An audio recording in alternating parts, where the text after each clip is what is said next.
એકવાર ન્યૂટનના એક મિત્ર એમના ઘરે આવે.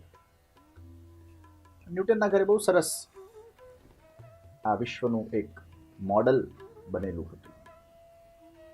મિત્રએ એમને પૂછ્યું, અને મિત્ર થોડા પાછા નાસ્તિક હતા.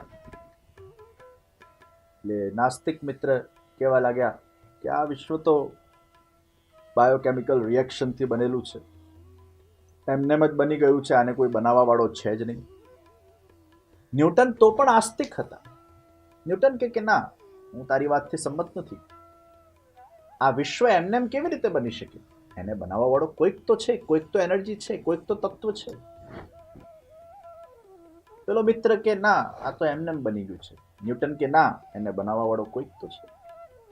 અને બંને વચ્ચે મતભેદ થયા, અને એમાં પેલું અર્થનું મોડલ પડેલું હતું. એટલે પેલા મિત્રએ સહજ પૂછ્યું, આટલું સરસ મોડલ તમારા ઘરે આ કોણે બનાવ્યું? ન્યૂટને પછી જવાબ આપ્યો હસતા હસતા, એમનેમ બની ગયું.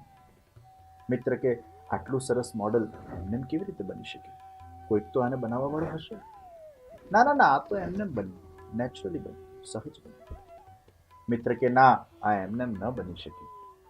ત્યારે ન્યૂટન કહેવા લાગ્યા, અરે આ અર્થના મોડલને બનાવવા વાળો પણ કોઈ વ્યક્તિ છે, એમાં વિશ્વને બનાવવા વાળો પણ ઈશ્વર છે.